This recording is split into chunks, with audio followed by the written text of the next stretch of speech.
Good evening बच्चों। हम लोग पढ़ रहे थे ज्योमेट्रिकल आइसोमेरिज्म। पुराना याद है कि भूल गए? कुछ कुछ याद है? याद है। यस या- मैम। चलो थोड़ा सा एक बार थोड़ा सा रिवाइज कर लेते हैं। एकदम डिटेल में तो नहीं जाऊंगी। ठीक है। हमने ज्योमेट्रिकल आइसोमेरिज्म शुरू किया था। आज की क्लास में ज्योमेट्रिकल आइसोमेरिज्म हम लोग फिनिश कर लेंगे। इसके बाद ऑप्टिकल आइसोमेरिज्म होता है, उसको भी हम लोग स्टडी करेंगे। ऑप्टिकल आइसोमेरिज्म थोड़ा सा अभी 11th में करेंगे, थोड़ा सा 12th में करते हैं। तो 11th वाला थोड़ा सा पार्ट हम लोग कवर कर लेंगे। कुछ टीचर्स 11th में पढ़ाते हैं, कुछ सिर्फ 12th में ही पढ़ाते हैं पूरा का पूरा। तो मैं थोड़ा सा 11th में भी आप लोग को पढ़ा दूंगी। ठीक है। और ओके, सो ज्योमेट्रिकल आइसोमेरिज्म शुरू कर रहे हैं। इसमें आपने सिस ट्रांस समझा था, कुछ नहीं था, सी डबल बॉन्ड सी था। ठीक है। और इधर इधर इधर इधर, यहाँ ए यहाँ बी होना चाहिए, यहाँ ए यहाँ बी होना चाहिए। ये ए और B can not be same, A B can not be same. ठीक है, सिंपली इतना था। सिस ट्रांस पढ़ा था आपने, ईजेड पढ़ा था, सिन और एंटी पढ़ा था, सिन और एंटी। इसके बाद आपने आइसो कंपाउंड्स पढ़े थे। और आई थिंक इसके बाद हमने स्पेशल केसेस में क्यूमुलिन्स कवर किया था। ठीक है, कितना हम लोगों ने पढ़ा था ये हमने कवर किया था। एक बार क्विकली क्विकली क्यूमुलिन्स का मुझे प्लीज आप लोग चेक करवा दो, याद है कि भूल गए? अगर हमारे पास लगातार डबल बॉन्ड्स होते हैं तो हम उसको बोलते हैं क्यूमुलिन्स। एंड यहाँ पर ग्रुप्स लगा देते हैं CH3, CH5, HH3। तो क्या ये GI एग्जिबिट करेगा या नहीं? Yes ma'am. करेगा। क्यों करेगा? मैम क्योंकि इसमें odd numbers of double bond. Yes. ठीक है। और मतलब उस दिन ना, जस्ट गिव मी 1 सेकेंड।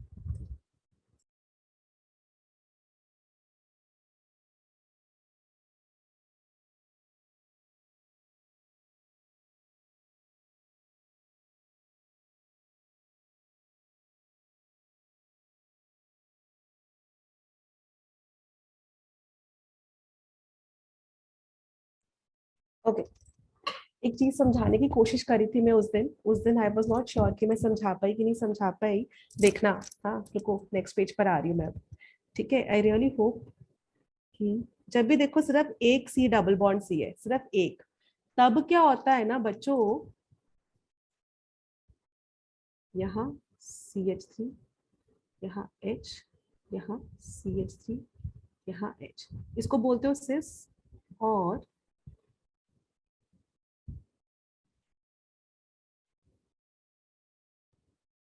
इसको बोलते हो trans. Odd number of double bond basically GI exhibit करता है। तो ये देखो, जैसे मेरे पास एक एक कॉपी है, ठीक है। तो जैसे ये इसका प्लेन है, तो समझो यहाँ पर मैंने इधर एक कार्बन रखा, ठीक है, यहाँ पर एक कार्बन है और यहाँ पर एक कार्बन है, और उनके बीच में ऐसा डबल बॉन्ड है। इन दोनों कार्बन सेम प्लेन में है, इन दोनों कार्बन सेम प्लेन में है, सेम प्लेन में। एक यहाँ मिथाइल लगा है, एक यहाँ H, एक यहाँ मिथाइल लगा है, एक यहाँ H। तो इनका एरियल डिस्टेंस आप ऐसे ले लोगे, सिस वाला बन रहा है। और अगर एक मिथाइल इधर और एक मिथाइल इधर लिखा होता तो आप ऐसे लेते, ये वाला आता ट्रांस। क्या ये समझ में आया? L1 L2 अलग अलग होंगे, बराबर नहीं होंगे, पर ये सेम प्लेन में है। हाँ, सेम प्लेन में। मतलब जस्ट 1 सेकेंड।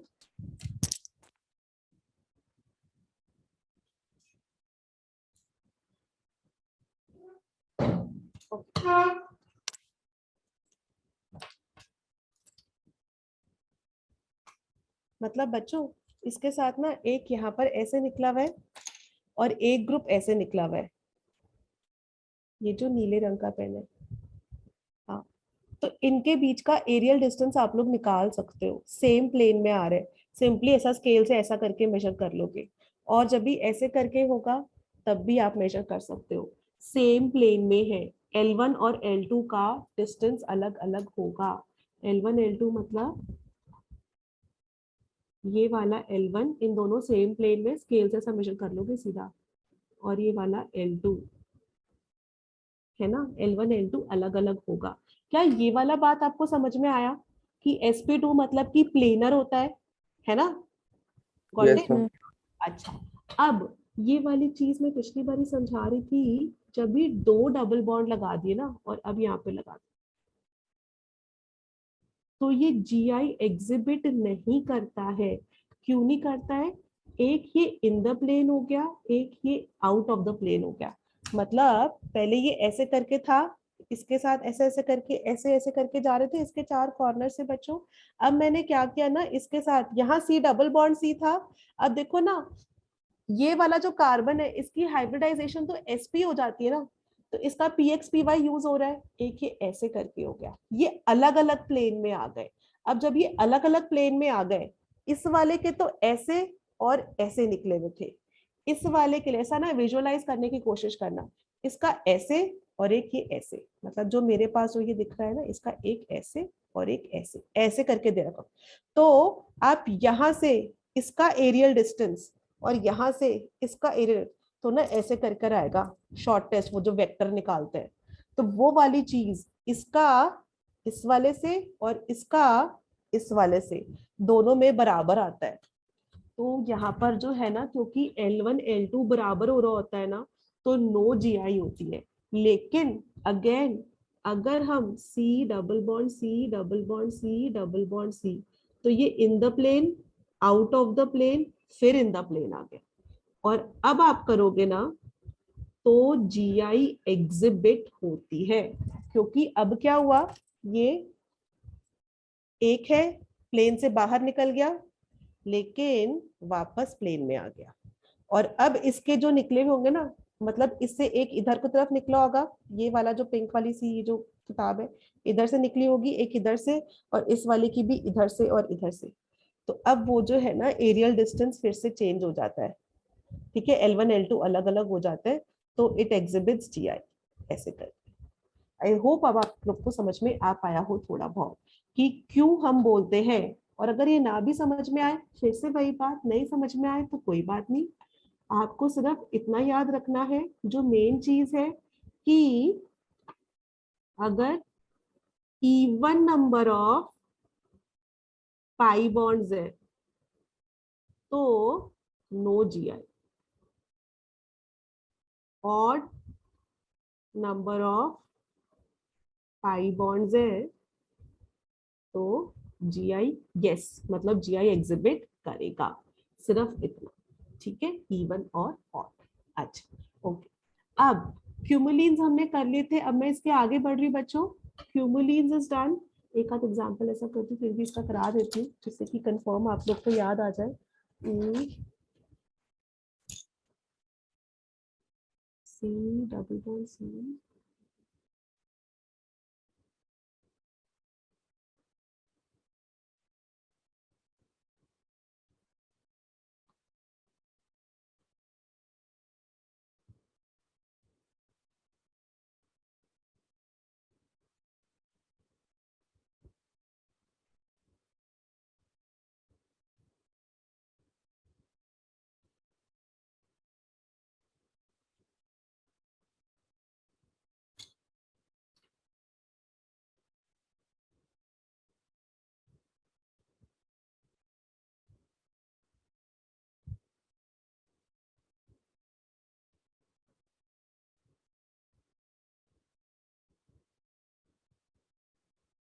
चलो जल्दी से बता दो इन तीनों के लिए कि GI एग्जिबिट होगा कि नहीं होगा।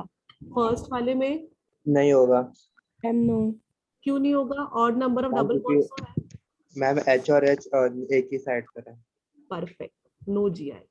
और इस वाले में no GI, even number of pi bond. Even आ गए, और इस वाले में double yes, bond yes, yes. है ना, yes to GI। Very good, so I guess this is आपको क्लियर। नेक्स्ट क्यूमुलिन्स के बाद मैं अगले पेज पे आ जाऊं बच्चों। Yes ma'am. ओके, क्यूमुलिन्स के बाद बहुत ही सिंपल, अब आपको एकदम ऐसा हलवा जैसा लगेगा, होता है स्पाइरेन्स। स्पाइरेन्स जो है ना, डिट्टो सेम है, जैसे डबल बॉन्ड्स थे डिट्टो सेम है, बस यहाँ पर जो है ना रिंग्स होती है, लगातार रिंग्स होते हैं, जैसे क्यूमुलिन्स में लगातार डबल बॉन्ड्स थे, यहाँ पे लगातार रिंग्स होती है। जैसे फॉर एग्जाम्पल एक हमने रिंग ले ली इधर, और ऐसे ले ली रिंग इधर, ऐसे ले ली रिंग इधर, और ये ना डायरेक्टली आप लोगों को आता है, डायरेक्टली आप लोग बता सकते हो।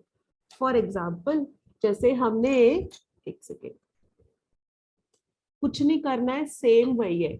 अगर इवन नंबर ऑफ रिंग्स हो तो प्लेन के बाहर चला जाएगा, नो जीआई, और ऑड नंबर ऑफ रिंग्स हो तो इन द प्लेन रहेगा, यस जीआई।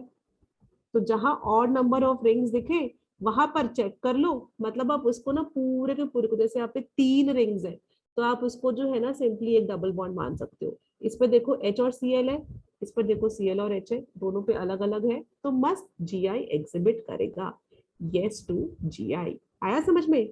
कुछ नहीं करना है, लगातार रिंग्स है। इसका एग्जाम्पल यही है, जैसे अभी ये वाला किया था कि पहला रिंग है ना, दूसरा रिंग, तीसरा रिंग, ठीक है। और चाहे तो इसको ऐसे कर लो कि रिंग एक पॉइंट ऑफ कनेक्शन है, तो ये वाली रिंग ऐसा हॉरिजॉन्टल है, इसको वर्टिकल ले लो, फिर यहाँ से ये हॉरिजॉन्टल ले लो, तो वो जी आई एग्जिबिट करेगा, ठीक है।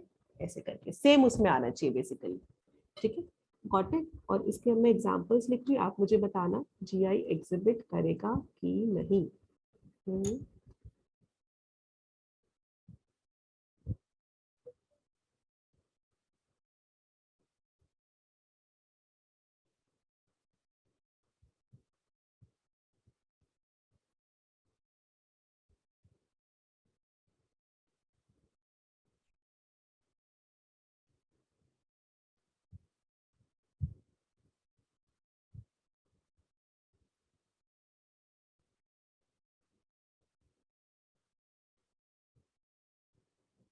ओके बच्चों, ट्राई करके देखो प्लीज।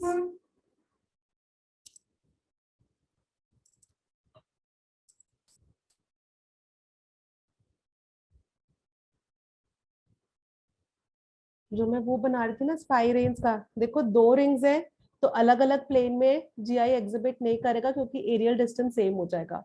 और अगर मैं 3 रिंग्स लगा दी, मतलब ऑड नंबर ऑफ रिंग्स, तो फिर ये देखो वापस सेम प्लेन में आ गई।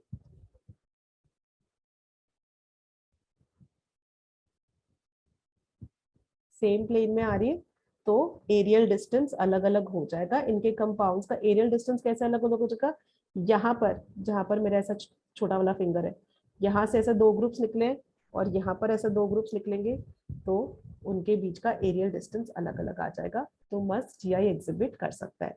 यहाँ से एक इधर को निकलेगा, एक मेरी तरफ, और यहाँ से भी एक आपकी तरफ निकलेगा, एक मेरी तरफ। अगर ये ना समझ में आए तो कुछ नहीं सोचो, simply odd number of rings और इवन नंबर ऑफ रिंग्स करके कर लो आंसर। Yes ma'am. ओके, चलो बताओ, ये सेकंड वाले में बताओ जी आई यस की no. No. Ma'am no. Very good. इसमें 3 रिंग्स है और यस। ग्रुप अलग अलग है, C L yes. B H और ड्यूटीरियम, तो यस। इसमें नो। मैम क्यों? नो। क्योंकि मैम को मिथाइल मिथाइल एक साइड पर है। CH3 और Me लिखा है, तो फिर आप बोल दोगे नो जी आई।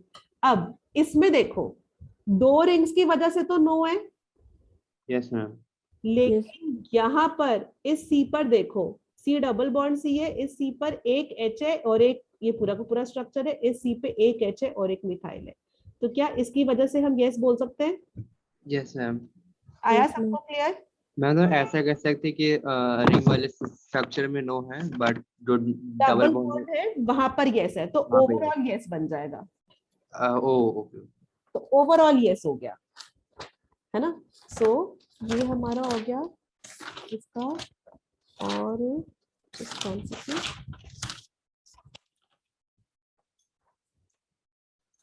अच्छा, सो ये हो गया। और एक और क्वेश्चन दे रही हूँ, इस पे अच्छा क्वेश्चन है ये वाला।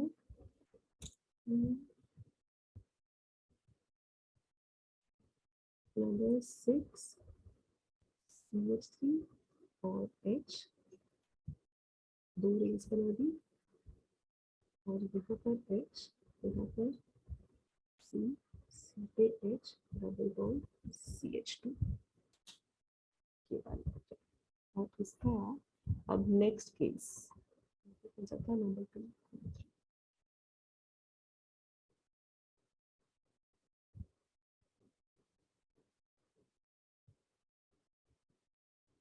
1 2 3 4। ओके बच्चों, चल शुरू करते हैं। अच्छा, पहले इसके अंदर देखो, यहाँ पर हमने क्या किया है, इधर तो 2 रिंग्स है तो इनकी वजह से तो नो, और यहाँ पे C डबल बॉन्ड C को देखो क्योंकि इस C पर H और H एक ही साइड पर है, परफेक्ट, वेरी ओवरऑल गुड, भी no हो जाएगा। Very good. अनिक को एकदम क्लियर है। रेस्ट ऑफ द चिल्ड्रन बच्चों, भावना, हर्षिता, सिया, एकदम क्लियर ना? Yes, ma'am. ओके, थोड़ा विजुअलाइज करना टफ होता है, इसीलिए जो है ना, जहाँ विजुअलाइज करना थोड़ा टफ हो रहा है, ऐसा हिंदी में मैंने मतलब समझा दिया। इवन नंबर ऑफ रिंग्स और ऑड नंबर ऑफ, वो देख लो, बस काम खत्म। इवन में नो, ऑड में यस। अब कहीं पर मैंने क्या किया, यहाँ पर क्यूमुलिन्स और स्पाइरो को मिलाकर दे दिया, मतलब एक ये ring, double bond double bond double bond, फिर क्या करो, फिर से वही रूल लगाओ। अगर लगातार जो है इवन है तो नो, लगातार ऑड है तो यस। देखो, 1 1 2 3 4 इवन आ गया ना। देखो यहाँ पे डायरेक्टली इन सबको, इस आप रिंग को भी ना डबल बॉन्ड जैसा कंसिडर कर सकते हो मन में। तो 4 है तो डेफिनेटली नो, करेक्ट। और यहाँ पर 1 2 3 1 2 3 ऑड है तो हो सकता है। अब हम चेक करेंगे ग्रुप्स, तो इस पे मिथाइल और H, इस पर मिथाइल और H, तो आ गया यस। गॉट इट, समझ में आया? अब अच्छा वाला क्वेश्चन दूं? Yes, ma'am. मैम एक बार पहला वाला समझा दीजिएगा। हाँ, 6 वाला, ये ऊपर वाला तो आपका क्लियर था, ये तो आ गया। क्यूमुलिन्स और स्पाइरो वाला। देखो जब भी ऐसे करके दे रखा हो ना, देखो यहाँ पे रिंग से डबल बॉन्ड जुड़ा हुआ है, मतलब जो ये वाला कार्बन है जिसपे मेरा कर्सर है, उसका 2 तो ऐसे रिंग में जा रहे हैं बॉन्ड्स, और 2 बॉन्ड्स इधर एक ये सिग्मा और पाई में जा रहे हैं। तो क्या करो, इसको भी ना डबल बॉन्ड जैसे कंसिडर कर लो रिंग को, और टोटल काउंट कर लो। इवन तो नहीं, ऑड तो यस। मतलब यहाँ पर ये एक, ये दूसरा, ये तीसरा, ये चौथा, 4 हो गए इवन तो नो। और इसमें 1 2 3 3 है ऑड तो हो सकता है yes. Now we will check the groups. यहाँ पर तो देखो ग्रुप्स अलग अलग है, इस पे मिथाइल और H, और यहाँ पर ये मिथाइल और इथाइल, ग्रुप्स अलग अलग है, पर उससे कोई फर्क ही नहीं पड़ रहा। क्यों? क्योंकि इवन नंबर ऑफ है। रिंग को भी आप एक तरीके से पाई जैसा ही तो मान रहे हो। इवन पाई या इवन नंबर ऑफ रिंग्स तो नो GI, ऑड पाई या ऑड रिंग्स तो यस GI, ऐसे। तो ये इवन है तो नो, यहाँ ऑड है। Now you have to check the groups, methyl और H, मिथाइल और H, तो yes GI। Okay yes ma'am, समझ गया। ओके, चल नेक्स्ट चलते हैं। अच्छा, अब just give me 1 second. Ma'am is there any common name for cumulus and spiro? ऐसा कुछ कॉमन नेम नहीं है। ये इन जनरल बस ऐसे ही करके इसके अंदर मैंने एक स्पेशल केस बनाकर समझाने के लिए बता रखा है, कि आप लोग को बस ये समझ में आ जाए इवन ऑड कैसे काउंट करना है। जो रिंग है उसको भी पाई लेकर सॉल्व कर लो, बस और कुछ नहीं। ठीक है, अच्छा, और इसके अंदर हम लोग, ऑलराइट, अब इसके बाद नेक्स्ट हम लोग कर लेते हैं साइक्लोएल्कीन्स। सो साइक्लोएल्कीन्स ना बहुत आसान है। साइक्लोएल्कीन्स का मतलब होता है कोई रिंग है और उसके अंदर डबल बॉन्ड प्रेजेंट है। तो आपको क्या करना है ना, अप टिल 7 मेंबर्स, मतलब up till 7 member ring, 7 member तक की जो रिंग होती है, वहां पर तो बहुत ही आसान है। No GI will be exhibited, no GI will be exhibited. 7 members तक की जो रिंग होती है साइक्लोएल्कीन्स के अंदर ना, GI एग्जिबिट होती नहीं है। साइक्लोएल्कीन्स ऐसे करके भी लिख सकते हैं, cycloalkenes do not exhibit GI और carbon less than equal to 7, less than equal to 7 carbon में जो है ना GI एग्जिबिट होगा ही नहीं। क्यों नहीं होगा? देखो, लेट्स से हमने ले लिया साइक्लोप्रोपीन, ठीक है, और इसमें GI एग्जिबिट करवाने के लिए एक मिथाइल ऐसे लगा दिया और एक मिथाइल ऐसे, ठीक है, तो ये तो सिस फॉर्म हो गया। अब ऐसे ही जब आप ट्रांस वाला बनाओगे तो आप बोलोगे एक मिथाइल इधर और एक मिथाइल इधर, लेकिन ट्रांस वाला जो है ना, trans will not exist. Trans वाला ना एग्जिस्ट ही नहीं कर पाता because it is highly unstable, बहुत ज्यादा अनस्टेबल है, रिंग का स्ट्रेन है, फिर डबल बॉन्ड भी आ गया। देखो sp2 हाइब्रिडाइज्ड कार्बन है ना, sp2 में बॉन्ड एंगल होता है 120, लेकिन रिंग की वजह से बॉन्ड एंगल आपका 60 पे आ रहा है साइक्लोप्रोपेन के अंदर, बहुत ज्यादा वो रिंग में स्ट्रेन होता है। तो जो ट्रांस वाला है एग्जिस्ट ही नहीं करता। अगर केवल सिस ही एग्जिस्ट कर रहा है तो फिर ज्योमेट्रिकल आइसोमर बनेंगे कैसे? आइसोमर बनाने के लिए तो हमको सिस और ट्रांस दोनों चाहिए ना, दो कंपाउंड्स होने चाहिए with same molecular formula and different space में उनका स्ट्रक्चर, लेकिन स्पेस में जो है दूसरा वाला ये तो एग्जिस्ट कर ही नहीं रहा है, सिर्फ सिस वाला ही एग्जिस्ट कर रहा है। तो हम लोग बोलते हैं जीआई एग्जिस्ट नहीं करते, ज्योमेट्रिकल आइसोमेरिज्म एग्जिबिट नहीं होती है अप टिल 7 मेंबर्स तक। It can not show GI up till 7 members. जब भी 7 से ऊपर होता है, मतलब साइक्लोऑक्टीन की हम बात करें, तो वहां पर सिस और ट्रांस दोनों एग्जिस्ट कर सकते हैं, सिस और ट्रांस दोनों एग्जिस्ट कर सकते हैं फॉर 8 मेंबर्ड रिंग, तो वहां पर अपना जीआई एग्जिबिट होता है। मतलब let's me draw this on the next page. अगर हम साइक्लोऑक्टीन वाला ले, ठीक है, पहले मैं यहाँ पे मेन पॉइंट लिख देती हूँ, cyclo alkenes exhibit geometrical isomerism for carbon greater than equal to 8, ठीक है, 8 या 8 से ज्यादा कार्बन होने चाहिए तो ज्योमेट्रिकल आइसोमेरिज्म एग्जिबिट होगी, ठीक है। और इसके अंदर एक दो छः,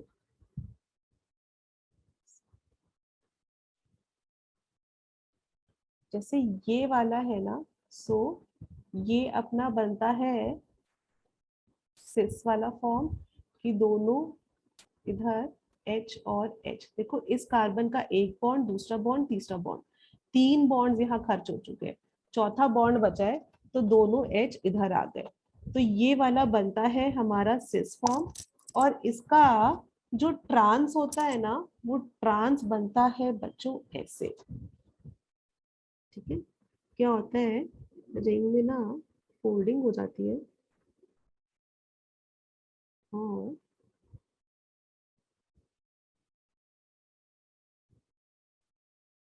ये हमारे 8 कार्बन हो गए और इसमें ऐसे जाता है और इसमें इसके ऊपर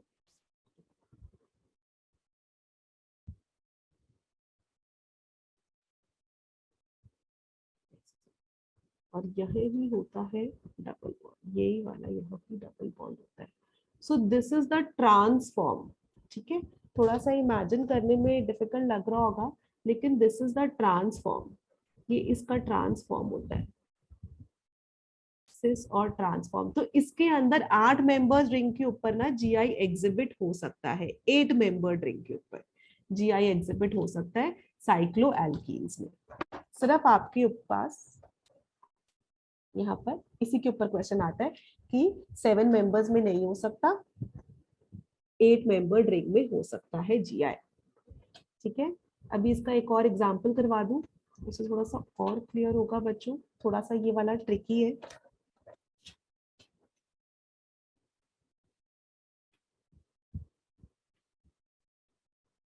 ठीक है, और यहाँ बना दिया साइक्लोएल्कीन, और इस पर लगा दिया CH3, यहाँ लगा दिया H, और यहाँ पर CH डबल बॉन्ड CH2। अब हमने आप पे, ये वाला प्रीवियस ईयर का क्वेश्चन है, ठीक है। सो हमने आपसे क्वेश्चन पूछा क्या ये GI एग्जिबिट करेगा, और अगर GI एग्जिबिट करेगा तो किसकी वजह से करेगा बच्चों। हाँ, अभी देखना ध्यान से, क्वेश्चन को देखते कैसे, कंपाउंड को देखते कैसे, स्टडी कैसे करते हैं। सबसे पहले तो आपको देखो, यहाँ पर दिख रहा है, जहां पर मेरा कर्सर है ना वहां देखना, CH2 डबल बॉन्ड CH। तो यहाँ तो GI एग्जिबिट नहीं करेगा क्योंकि डबल बॉन्ड तो है, लेकिन इस कार्बन पर 2 हाइड्रोजन है, हेंस नो GI। तो हम बोल देंगे यहाँ पर तो GI ने एग्जिबिट करा, इसको तो क्रॉस मारो। ओके, अब इसको देखो, कितने मेंबर की रिंग है, 1 2 3 4 5 6 7 8, 8 मेंबर की रिंग है। यहाँ डबल बॉन्ड है, चलो साइक्लोएल्कीन बन रहा है, 8 मेंबर की रिंग है, और इधर मिथाइल और H 2 है, तो मस्त GI एग्जिबिट कर सकता है। तो यहाँ GI एग्जिबिट कर रहा है, yes, by because of cycloalkene, because of cycloalkene. Cycloalkene है, 8 से ज्यादा कार्बन है, तो आपने इसके अंदर चेक किया,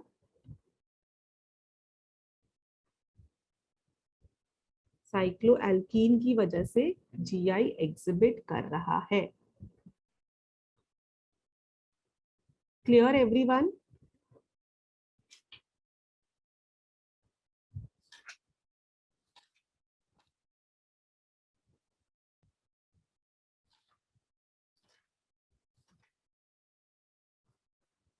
डन, आगे बढ़ जाओ बच्चों, कंफ्यूज तो नहीं हुए ना?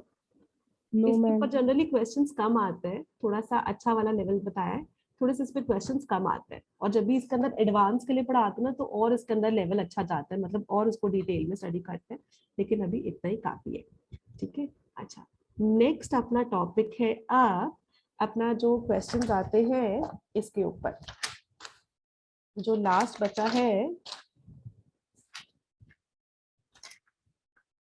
ये वाला,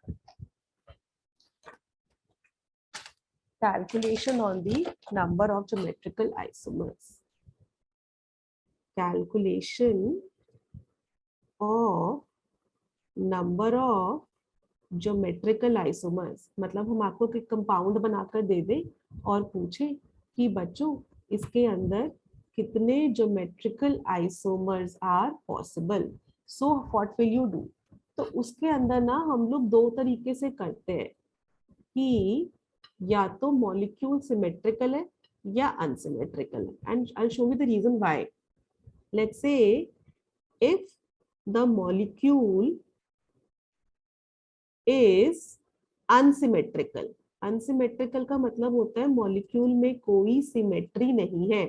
फॉर एग्जाम्पल, एक तो पहले यहाँ पे C डबल बॉन्ड C लेते हैं, यहाँ C डबल बॉन्ड C लिया, और ऐसा करते हैं, इस पे इधर CH3 लगा दिया, इधर H, और यहाँ पर इसका एक बचा है तो CH कर देते हैं, यहाँ पे CH कर देते हैं, और यहाँ पे C2H5 और H।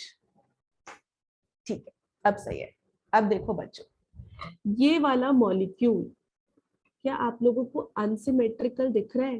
कैसे अनसिमेट्रिकल है? इसी मॉलिक्यूल को मैं ऐसे करके लिखती हूँ, CH3 CH, CH3 ये वाला, फिर CH आ गया, double bond CH, CH double bond CH, C2H5, मैंने ऐसे करके लिख दिया ऐसे।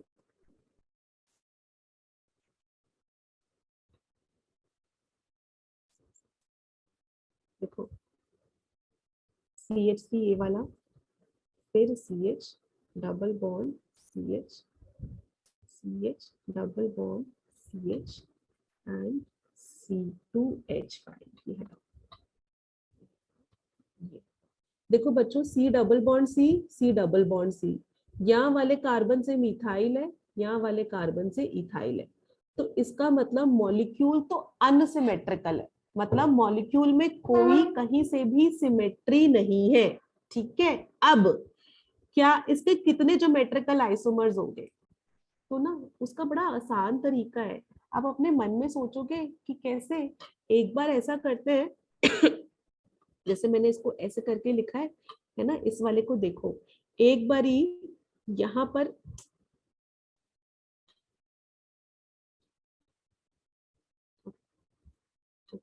एक बारी इस वाले पे सिस हो रहा होगा और इस वाले पर भी सिस हो रहा होगा।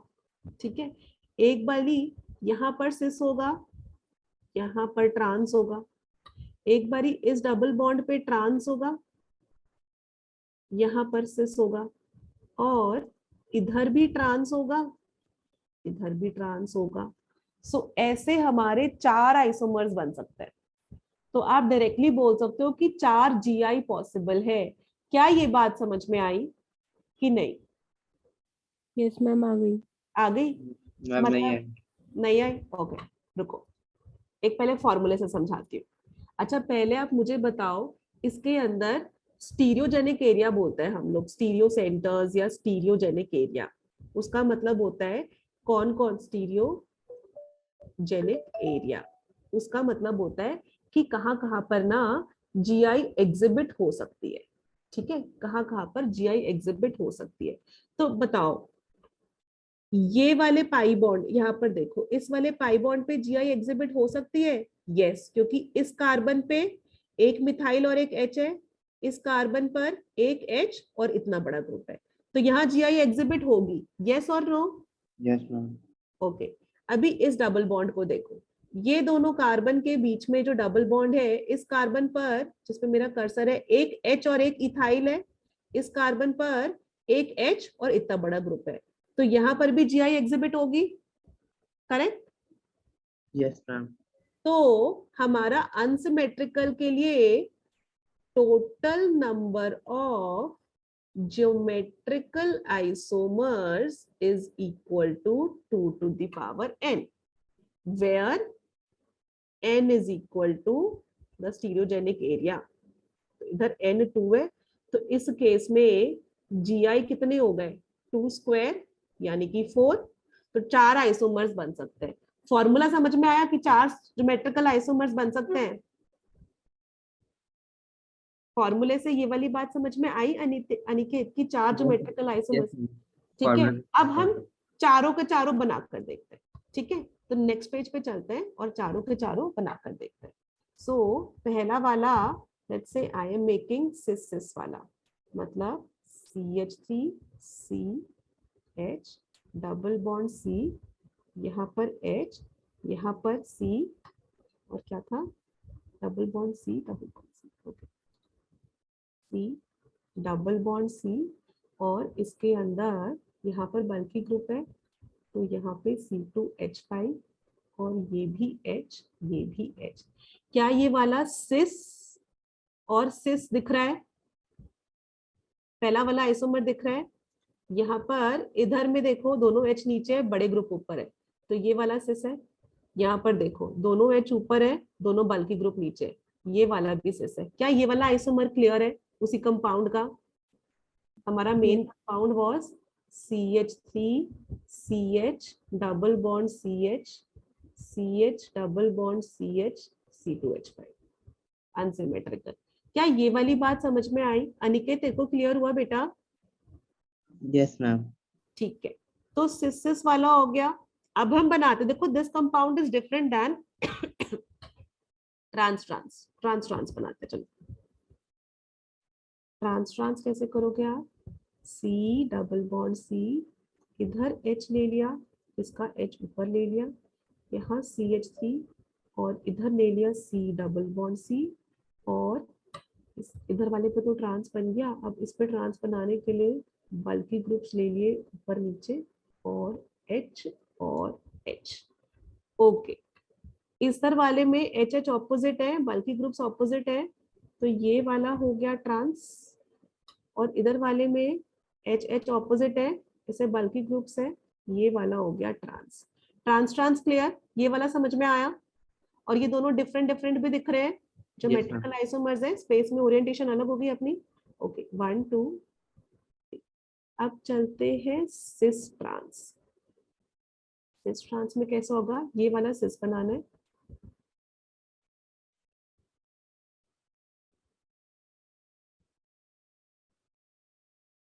और इस वाले को बनाना है ट्रांस। तो इधर बल्कि ग्रुप है, तो इधर C2H5 और ये H, ये वाला सिस है HH नीचे, और ये वाला ट्रांस है। और लास्ट बनाते हैं ट्रांस और सिस। यहाँ H, यहाँ CH3 H, यहाँ CH, डबल बॉन्ड C, और यहाँ पर बनाने हमको सिस H और CH5। यानी कि ट्रांसिस समझ में आया, yes, ma'am. चारों आइसोमर समझ में आ गए। Yes, okay ma'am. तो वही वाली चीज ना बेटा मैंने यहाँ लिख दी थी कि ये ऐसे करके है, तो इसको मिटा देती हूँ क्योंकि इसके अंदर एक ओके। सो CH3CH, देखो यहाँ पर मिथाइल है, यहाँ पर इथाइल है, तो ये अनसिमेट्रिकल है। जब भी अनसिमेट्रिकल होंगे ना, तो ये वाला सिस और ये वाला सिस अलग अलग है, ये वाला सिस ये वाला ट्रांस अलग अलग है, ये वाला ट्रांस ये वाला सिस ट्रांस ये अलग अलग है। तो तब अपना फॉर्मूला होता है total number of GI is equal to 2 to the power n। Got it? Clear everyone? Yes, Siya, ma'am.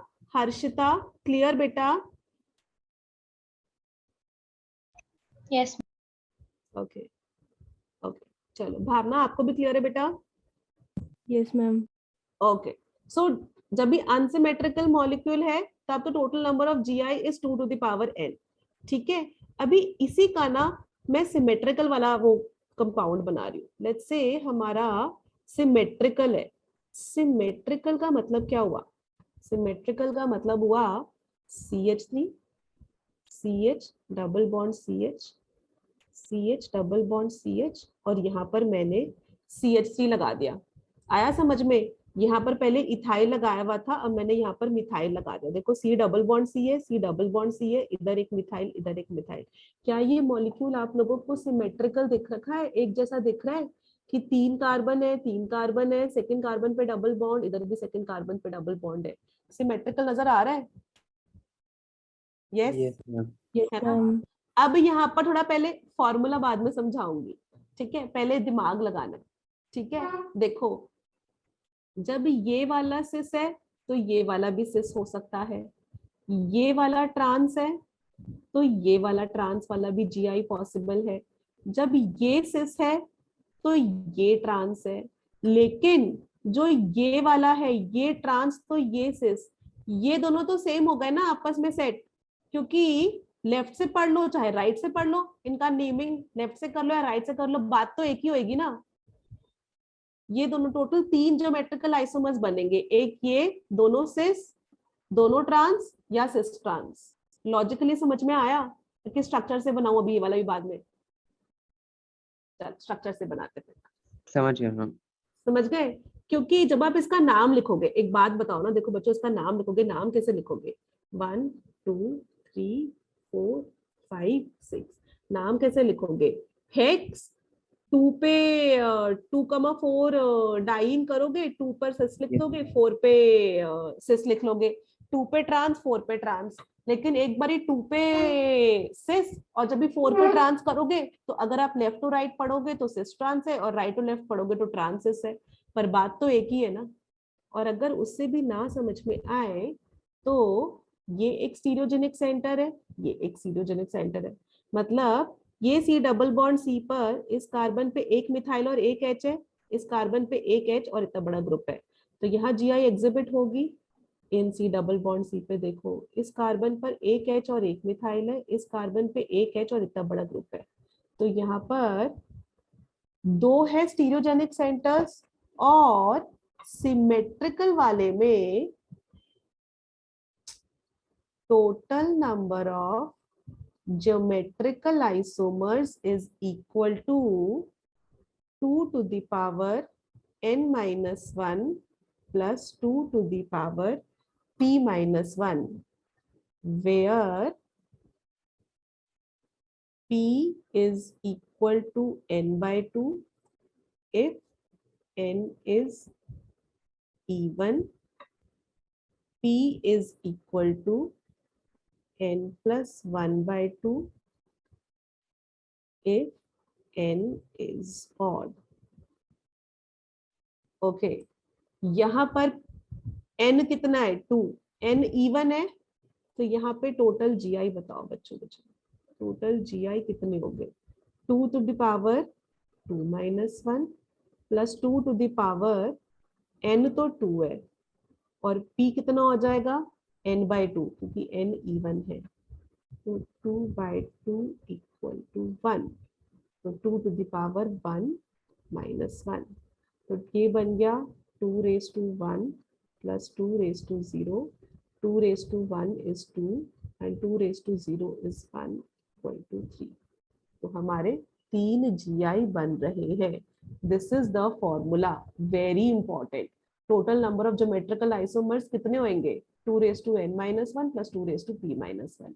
n क्या है? जितने स्टीरियोजेनिक एरियाज है। p क्या है? n by 2 अगर n इवन है तो। p क्या है? n plus 1 by 2 अगर n ऑड है तो। क्या ये बात सबको समझ में आई? क्वेश्चन दो, फिर चेक करें कि क्लियर है कि नहीं। Yes ma'am. Yes. ओके, पहले मुझे बताओ अनिकेत, तुमको फॉर्मूला समझ में आ गया और ये वाला एग्जाम्पल भी समझ में आ गया? Yes ma'am. Bhavna, Yes, ma'am. Harshita, Siya,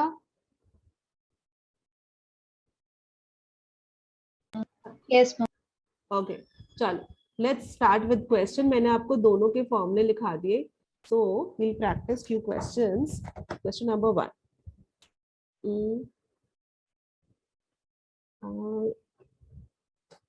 पहले थोड़ा सा इजी देती हूँ, फिर लेवल बढ़ाती हूँ। इजी क्वेश्चन,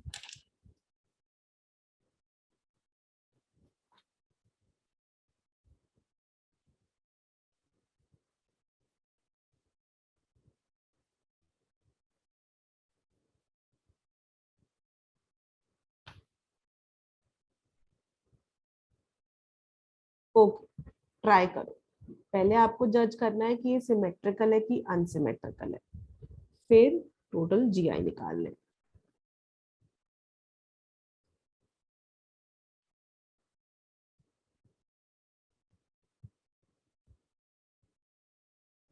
सिमेट्रिकल में even number of carbon atoms होते हैं, अनसिमेट्रिकल में odd number of carbon atoms होते हैं।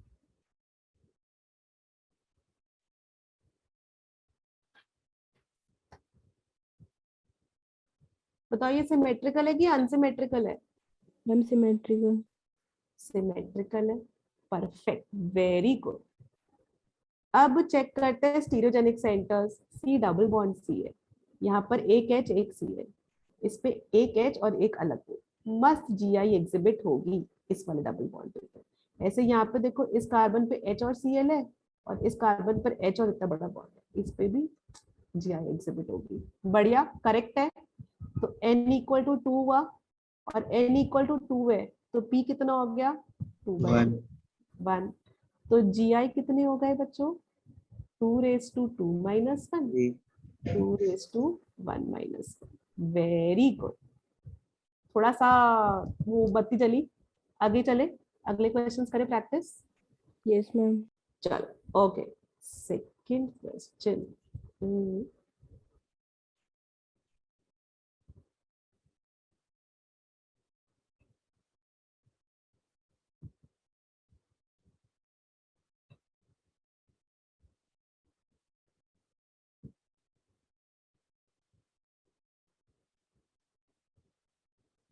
ओके, अब बताओ।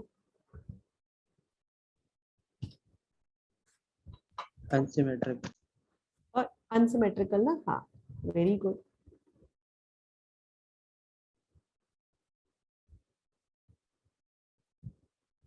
यहाँ पर होगी GI एग्जिबिट, यहाँ पर भी होगी।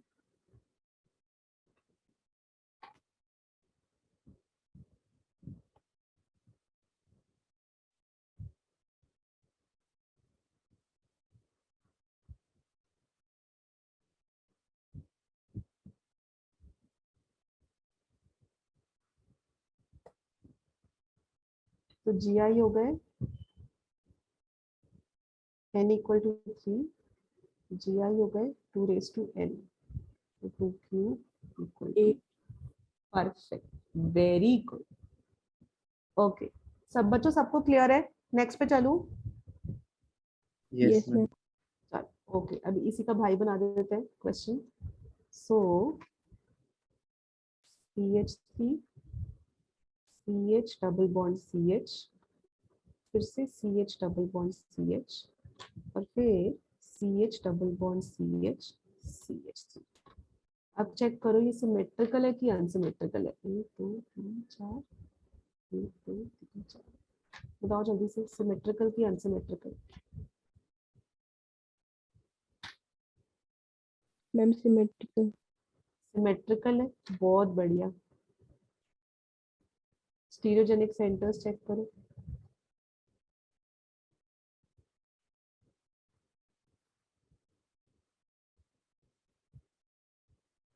बच्चों करेक्ट है?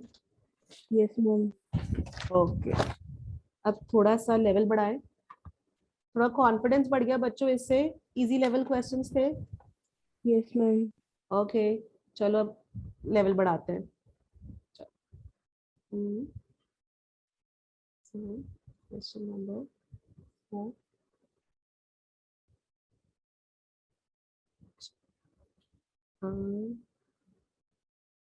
एक मेंबर्ड बना रही हूँ।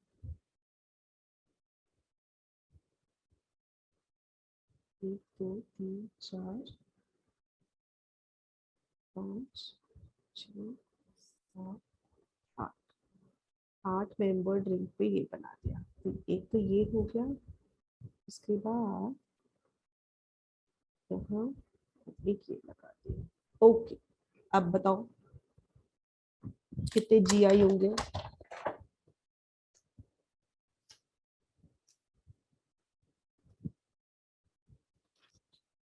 साइक्लोएल्कीन है, 8 मेंबर्ड वाला है, तो दिस कैन एग्जिबिट GI। यहाँ पर HH लगा हुआ है, सिस भी एग्जिस्ट कर सकता है और ट्रांस भी एग्जिस्ट कर सकता है, करेक्ट। और यहाँ पर C डबल बॉन्ड C है, इस C पे एक H और एक इतना बड़ा ग्रुप है, इस C पे एक मिथाइल और इतना बड़ा ग्रुप है, तो ये भी GI एग्जिबिट कर सकता है। क्या ये बात समझ में आई Yes, सबको? ma'am. साइक्लोएल्कीन, बस कुछ नहीं देखना, उसे कोई ग्रुप से हमें लेना देना नहीं है। साइक्लोएल्कीन है, 8 मेंबर्ड की रिंग है, तो GI एग्जिबिट होगा। पाई बॉन्ड लगाया, बहुत बढ़िया, GI एग्जिबिट होगा। और यहाँ पर C डबल बॉन्ड C है, ये तो ट्रांस जैसा सा बना रखा है इन्होंने, पर ट्रांस नहीं है, सिस भी एग्जिस्ट कर सकता है। ये C डबल बॉन्ड C है, इधर एक ग्रुप है, इधर एक ग्रुप है मिथाइल, और दोनों पे एक एक H है। तो N हो गया अपना 2, और N जब अपना 2 हो गया तो GI हो गया 2 स्क्वायर, यानी कि 4। ओके चलो, अब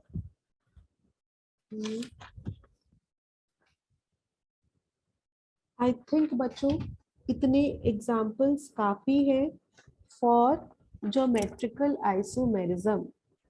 अब मैं स्टार्ट कर रही हूँ इसके आगे optical isomerism. Okay, now I am starting with optical isomerism. थोड़ा सा हम लोग स्टडी कर लेते हैं, ठीक है। हेडिंग लिखो प्लीज, ऑप्टिकल आइसोमेरिज्म। इसको 11th क्लास में SN1 SN2 में भी हम लोग डिटेल में स्टडी करेंगे। ऑप्टिकल आइसोमेरिज्म, ऑप्टिकल आइसोमेरिज्म का ना, उसके अंदर हम लोग को देखना होता है, जो कंडीशन देखनी होती है वो होती है कायरलिटी। मतलब सबसे पहले हमको समझना है कि कायरल का मतलब क्या होता है। ऑप्टिकल आइसोमेरिज्म में सबसे पहले हमको समझना होता है कि कायरल एटम क्या होता है। पहले मीनिंग समझेंगे कायरल का। कायरल का मतलब होता है कि कोई भी sp3 हाइब्रिडाइज्ड एटम हो, मतलब उस एटम की हाइब्रिडाइजेशन हो sp3 and all 4 different groups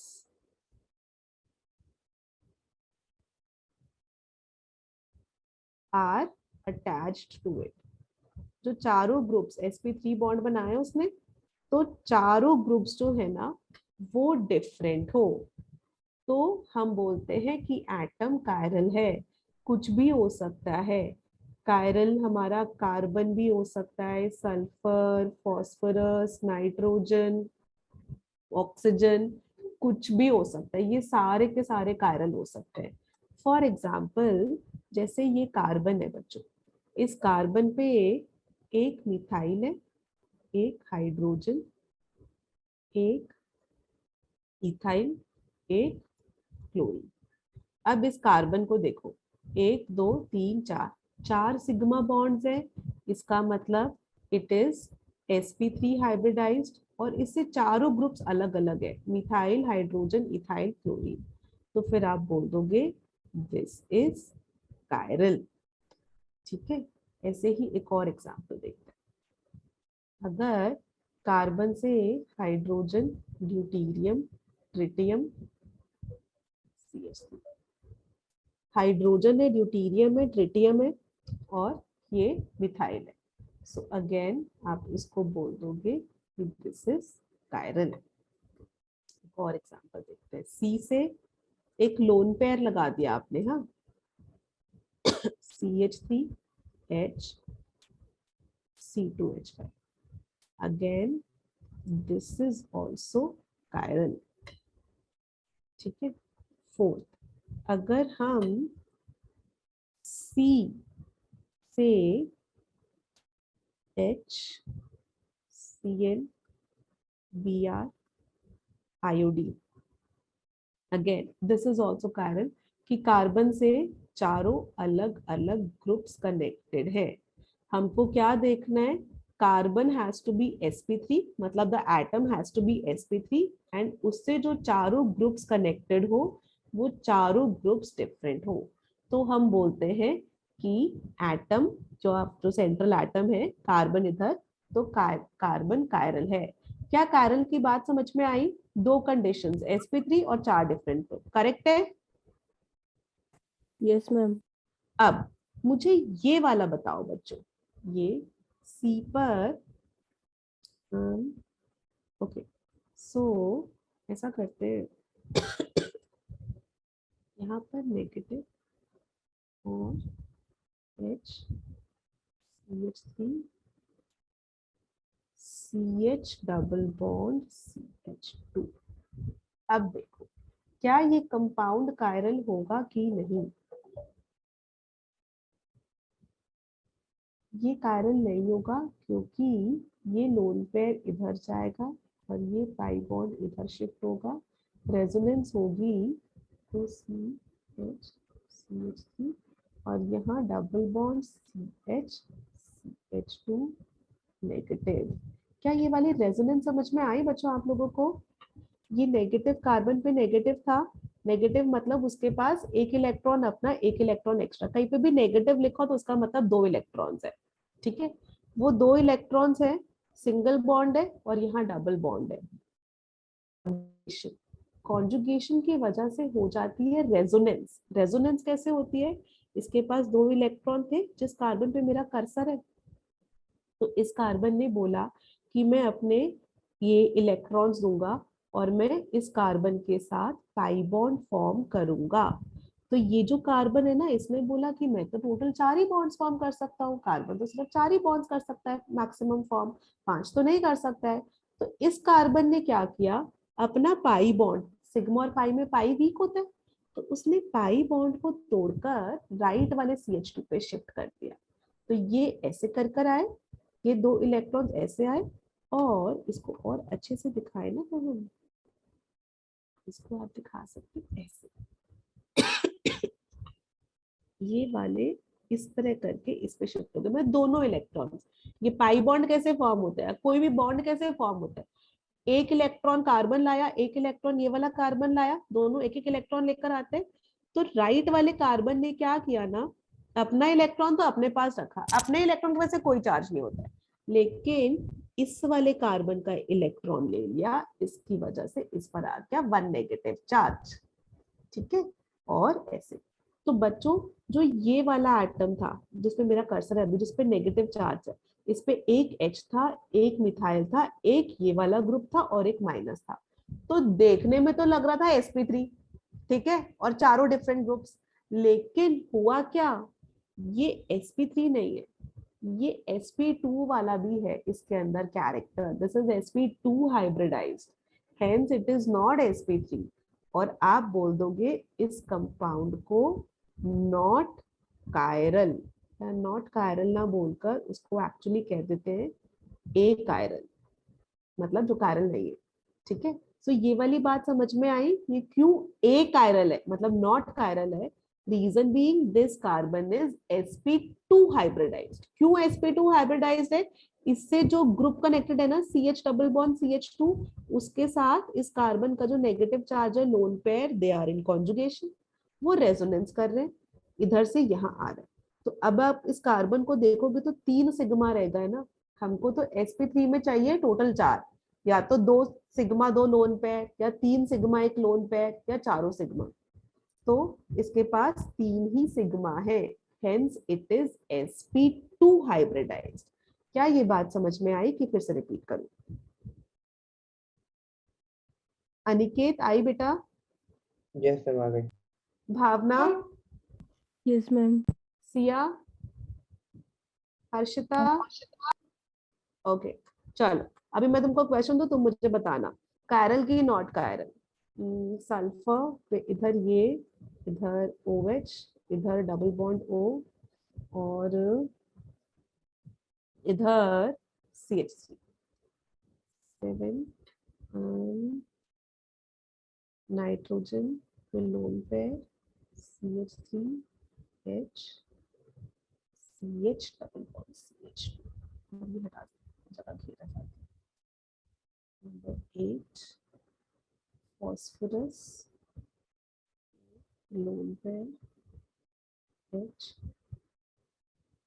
CH3 OH,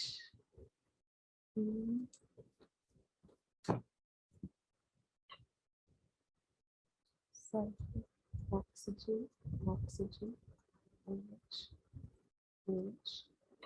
Number 10 sulfur, oxygen 16, oxygen 18, OH और H। ओके, रैंडम बनाया है, एक बार देखो और फिर मुझे बताओ।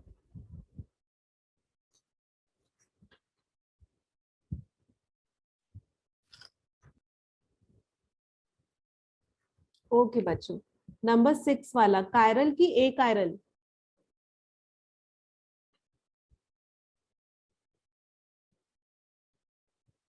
कायरल।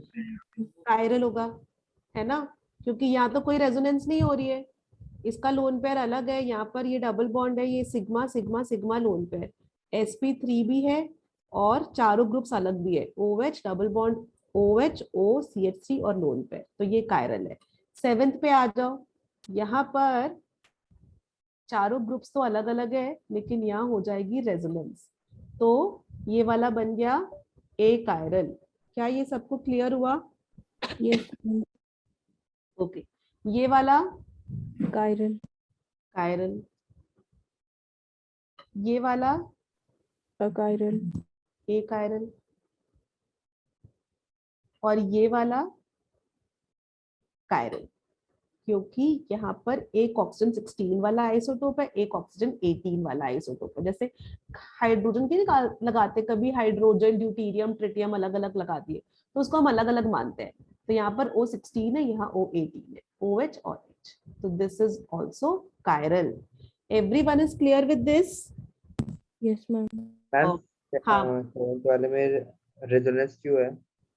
7th वाले में ये लोन पेयर है बेटा, नाइट्रोजन बोलेगा कि मेरे को पाई बॉन्ड फॉर्म करना है, वो अपने दोनों के दोनों ये इलेक्ट्रॉन्स देगा इस कार्बन के साथ बॉन्ड फॉर्म करने के लिए। तो इसका ला मैं नेक्स्ट पेज पे रेजोनेटिंग स्ट्रक्चर बना देती हूँ, NCHCH CH double bond CH2, NCH3H CH double bond CH2।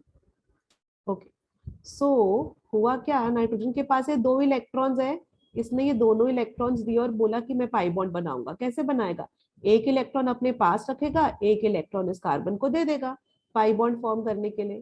तो अब ये वाला कार्बन ने बोला कि मेरे तो ऑलरेडी 4 बॉन्ड्स फॉर्म हो रखे हैं, मैं तो 5 बॉन्ड्स नहीं फॉर्म कर सकता हूँ। तो इसका जो पाई बॉन्ड वीक होता है, इधर सिग्मा और पाई 2 बॉन्ड बना रखे ना, तो पाई बॉन्ड के इलेक्ट्रॉन्स ये यहाँ शिफ्ट कर देगा। तो रेजोनेटिंग स्ट्रक्चर कैसे बनेगा, CH3NH डबल बॉन्ड CH, इस पे प्लस आ जाएगा क्योंकि एक तो इसका इलेक्ट्रॉन पास था, एक इसने इधर दे दिया ना, तो एक प्लस चार्ज आ गया, और CH2 इसने कर लिया तो माइनस। ओवरऑल चार्ज सेम रहता है। आई थिंक मैंने वहां पर चार्ज जो है चेंज करा था, नहीं करा था, एक सेकेंड ना बेटा, नहीं ठीक है, यहाँ पर सही है। तो ऐसे करके रेजोनेंस हो रही है। क्लियर बच्चों, कायरल समझ में आया? Yes, ma'am. Okay Yes. Okay, चलो नेक्स्ट एक टॉपिक होता है RS configuration. RS configuration, R का मतलब होता है रेक्टस और S का मतलब होता है सिनिस्टर। रेक्टस और सिनिस्टर। हम लोग क्या करते हैं, सबसे पहले बात करते हैं फिशर प्रोजेक्शंस। पहले देखो कायरल देखना है आपको, कायरल के बिना तो आप RS बोलोगे ही नहीं, ठीक है। पहले आप कायरल चेक करते हो, फिर आप चेक करते हो फिशर प्रोजेक्शन। फिशर प्रोजेक्शन में क्या करते हो, लेट्स से एक कार्बन है, इस पे लगा है फ्लोरीन, क्लोरीन, ब्रोमीन, आयोडीन। बच्चों ये sp3 हाइब्रिडाइज्ड है और चारों ग्रुप्स डिफरेंट है, तो ये कायरल हो गया मस्त। अब इनके बीच में बॉन्ड एंगल 109 डिग्री 28 मिनट होता है। इसको ना ऐसे बनाने की जगह हम बना लेते हैं ऐसे। ऐसे मतलब बीच में कार्बन है जहां पर ये क्रॉस मिल रहा है, और एक जगह F, एक जगह Cl, एक जगह Br और एक जगह I, ऐसे बना लेते हैं, ठीक है। और ऐसे ही अब इसका अगर एक और कर देती हूँ, undo,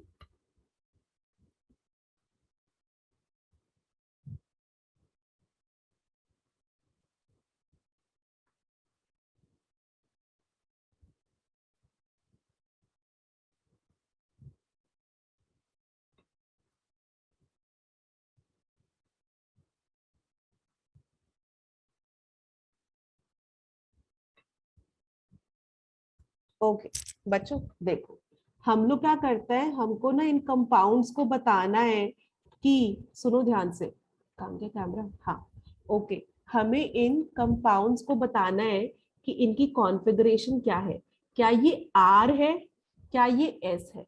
तो आप क्या करोगे, बहुत आसान है। आप क्या करो, हमने CIP रूल पढ़ा था, ईजेंट नॉमेनक्लेचर जब भी सीखा था, तो आप CIP रूल के अकॉर्डिंग ही जो कार्बन से, ये जो बीच वाला है यहाँ पर कार्बन है, कार्बन को हम नहीं लिखते, ठीक है, सिर्फ उसके चारों ग्रुप्स बताते हैं। जो चारों ग्रुप्स है ना, उनको प्रायोरिटी ऑर्डर असाइन करो based on CIP rule. CIP rule था कि जिसका एटॉमिक नंबर ज्यादा होगा उसको हम जो है हायर प्रायोरिटी देंगे, और जब भी आइसोटोप्स होते हैं जिनका एटॉमिक नंबर सेम होता है, उस केस में एटॉमिक मास के बेसिस पर आप चलते हो। तो fluorine, chlorine, bromine, iodine, highest priority मिलेगी आयोडीन को, फिर ब्रोमीन को, फिर क्लोरीन को, फिर फ्लोरीन को। ये वाली बात क्लियर है सब बच्चों को? फ्लोरीन ऐसा करके एटॉमिक नंबर हाईएस्ट, कम कम कम, हमने चारों के चारों वो दे दिए। इसके बाद बच्चों ये इंपॉर्टेंट है, ओके, ये वाली चीजें 11th की एनसीईआरटी में मेंशन नहीं कर रखी है, लेकिन ये इंपॉर्टेंट है, 12th के अंदर ये काम आएंगी सारी चीजें। मेन बेसिक्स बता रही हूँ आपको, ये मत सोचना कि अचानक से क्या चीज आ गई, ठीक है। और ऐसे वाले फॉर्मूले को ना, ऐसा वाला स्ट्रक्चर को फिशर प्रोजेक्शन कहते हैं, फिशर फॉर्मूला कहते हैं, ठीक है। प्रायोरिटी असाइन करो, फिर आपको चलना है छोटे से बड़ा, बड़ा सबसे बड़े पे। देखो अभी हम कैसे चल रहे हैं, 1 से 2 जाओ, 2 से 3, 3 से 4, तो हम लोग चल रहे हैं कैसे, क्लॉकवाइज की anti clockwise? Anti-clockwise. Anti-clockwise. Anti clockwise चल रहे हैं, और मैं यहाँ लिख देती हूँ आर इज क्लॉकवाइज, एस का मतलब होता है एंटी क्लॉकवाइज। अब देखना कहानी में ट्विस्ट, हम लोग एंटी क्लॉकवाइज चल रहे हैं, तो एंटी क्लॉकवाइज का मतलब हो गया एस, ठीक है। लेकिन एस वो तभी मानेंगे हम उसको अगर जो लोवेस्ट प्रायोरिटी, मतलब नंबर 4, लोवेस्ट प्रायोरिटी वर्टिकल में हो। अगर लोवेस्ट प्रायोरिटी हॉरिजॉन्टल वाली जगह में होती ना, ऐसा ये हॉरिजॉन्टल होता है और ये वर्टिकल होता है, तो हॉरिजॉन्टल में होती ना तो हम एस को पलटकर आर कर देते, ठीक है। अभी यहाँ देखो लोवेस्ट प्रायोरिटी नंबर 4 मैंने वर्टिकल पे ही बनाई है, तो ये एस ही रहेगा। अंडरस्टूड। नेक्स्ट एग्जांपल देखो, नंबर 1, नंबर 2, नंबर 3, नंबर 4। 1 से चले 2, 3, 4 ऐसे। तो यहां हम चल रहे हैं घड़ी के कांटे की तरह, तो दिस इज क्लॉकवाइज। क्लॉकवाइज का मतलब होता है आर, और लोवेस्ट प्रायोरिटी वर्टिकल में है, तो मतलब ये आर करेक्ट है। देखो समझ में आया? डन है? आर और एस समझ में आया? Yes ma'am. अभी इसके ऊपर नेक्स्ट वाला ये नोट डाउन कर लो प्लीज।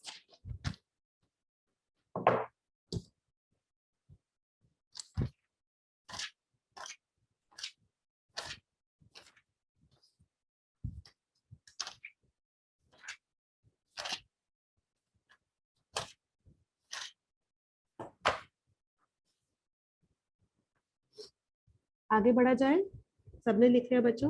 Yes ma'am. ओके चलो, ओके। सो अभी देखो फिर से बनाते हैं, और इस बार मैं हॉरिजॉन्टल में देखती हूँ। मैं 3-4 कंपाउंड्स बना रही हूँ, आपको मुझे सबकी वो बतानी है।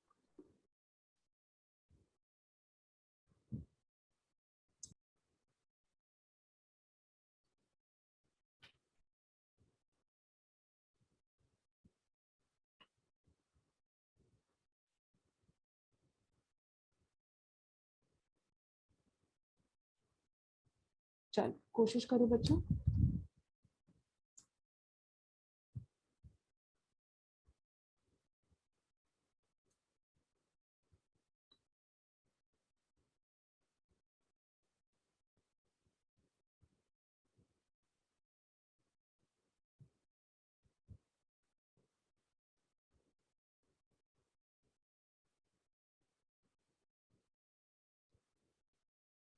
इस वाले कंपाउंड में नंबर 1, तो ये हमने प्रायोरिटी असाइन करी, और शॉर्टेस्ट पाथ फॉलो करना है। 1 से 2 पे जाओ, फिर 3 पे जाओ। देखो अगर मैं ऐसे चलूंगी ना तो 3 कट रहा है, ऐसे करके चलो 1 से 2, 2 से 3, 3 से 4, 1 से 2, 2 से 3, 3 से 4, शॉर्टेस्ट पाथ। तो ये हम कैसे चले? Anti clockwise. एंटी क्लॉकवाइज मतलब कि एस, और पर लोवेस्ट प्रायोरिटी हॉरिजॉन्टल में है, तो एस को काट के कर दोगे आप आर। तो पहला वाला कंपाउंड हो गया आर। क्या ये वाला समझ में आया सबको? बच्चों पाथ चलने में कंफ्यूजन हो सकता है, पाथ चलने का कंफ्यूजन देख लो प्लीज, एक बार प्लीज लैपटॉप पे देखना एवरीवन। सो हम लोग को चलना कैसे है, देखो this is our priority 1, priority 2, priority 3, priority 4। Chlorine का एटॉमिक नंबर सबसे बड़ा होता है, ऑक्सीजन का 8 होता है, कार्बन का 6 होता है, हाइड्रोजन का 1 होता है। तो 1, 2, 3, 4। अभी ना ऐसे नहीं चलना, चलेंगे ऐसे, 1 से 2 पे जाए, फिर 2 से 3 पे जाए, और फिर ऐसे 4 पे जाए। तो हम लोग घड़ी के कांटे से उल्टा चल रहे हैं, एंटी क्लॉकवाइज एस। तो अपने दिमाग में आया एस, लेकिन लोवेस्ट प्रायोरिटी हॉरिजॉन्टल में है, तो एस को काट के आप कर दोगे आर। दूसरा वाला देखो, इसको प्रायोरिटी 1, 2, 3, 4, ये तो आसान है। तो 1, 2, 3 ऐसे करके आप चल रहे हो, this is anti clockwise S, और एस को काट कर आप कर दोगे आर, क्योंकि वो हॉरिजॉन्टल में। यहाँ आ जाओ,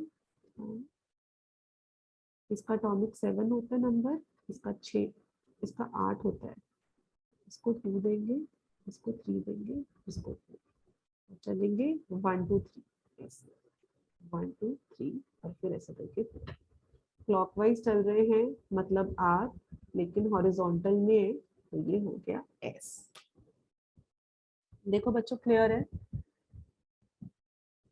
मैम एक बार वो हॉरिजॉन्टल और वर्टिकल का बता दीजिए। आप बोलते हैं ना कि हॉरिजॉन्टल होगा तो सुनो S को ध्यान से, हाँ सुनो ध्यान से, पूरा का पूरा रूप सुनो ध्यान से। पहले तो CIP लगा के सबको 1 2 3 4 प्रायोरिटी दे दो।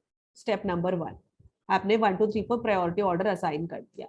फिर शॉर्टेस्ट पाथ ढूंढो, 1 से 2 पे जाना है, फिर 2 से 3 पे जाना है, फिर 3 से 4 पे जाना है, ऐसे करके चलना है। जैसे इस एग्जांपल में बोर्ड पे देखना, question number 1, question number 2, question number 3। Question number 1 में 1 से हम जाएंगे 2 ऐसा, और 2 से जाएंगे 3, तो हम चल रहे हैं एंटी क्लॉकवाइज। ठीक है, सो क्लॉकवाइज का मतलब होता है R, एंटी क्लॉकवाइज का मतलब होता है S। तो हम लोग चले एंटी क्लॉकवाइज, तो हमारे मन में आंसर आ गया S, कि ये S है। बट हमको ध्यान ये रखना है कि जो चौथे नंबर वाली प्रायोरिटी होती है ना, it has to be on vertical, तो S का S ही रहता या R का R ही रहता। तो हमारा clockwise is R, anticlockwise is S, अगर लोएस्ट प्रायोरिटी वर्टिकल में हो।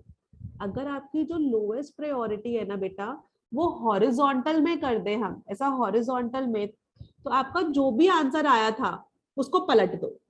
मतलब देखो एग्जाम्पल से, इस केस के अंदर लोवेस्ट प्रायोरिटी वर्टिकल में है, आप चले हो एंटी क्लॉकवाइज, तो S का S ही रहेगा। इधर देखो, आप क्लॉकवाइज चल रहे हो तो R है, और लोवेस्ट प्रायोरिटी वर्टिकल में है, तो R ही रहेगा। लेकिन यहां देखो, आप चले हो एंटी क्लॉकवाइज, तो आपके मन में आया आंसर S, लेकिन चौथी वाली प्रायोरिटी, लोवेस्ट प्रायोरिटी हॉरिजॉन्टल वाले उस पे, हॉरिजॉन्टल लाइन पे, तो S को काट कर आप कर दोगे R। यहां देखो एंटी क्लॉकवाइज चल रहे हो तो S, लोवेस्ट प्रायोरिटी हॉरिजॉन्टल में, तो S को काट के आप कर दोगे R। यहां देखो क्लॉकवाइज चल रहे हो तो R, लेकिन लोवेस्ट प्रायोरिटी हॉरिजॉन्टल में, तो R को काट कर आप कर दोगे S। अनिकेत क्लियर हुआ बेटा? Yes ma'am. सिया क्लियर हुआ? भावना क्लियर हुआ? Yes, ma'am. Okay Yes, ma'am. Okay, so ये था RS configuration in Fischer projections. मतलब ये वाले को फिशर प्रोजेक्शंस बोलते हैं, सब क्रॉस जो बना देते हैं, है ना। अब इसके बाद थोड़ा सा करवाऊंगी वेज डैश वाला, ठीक है, वेज डैश और एनांशियोमर्स। एक ब्रीफ इसका दे देंगे और उसके बाद हम लोग करेंगे अपने मेन टॉपिक शुरू, inductive effect, hyper conjugation, resonance, aromaticity, ये सारे कॉन्सेप्ट्स। ठीक है, चलो आज की क्लास बच्चों हम यहाँ ओवर करते हैं, it's almost 9 o'clock। See you on Wednesday.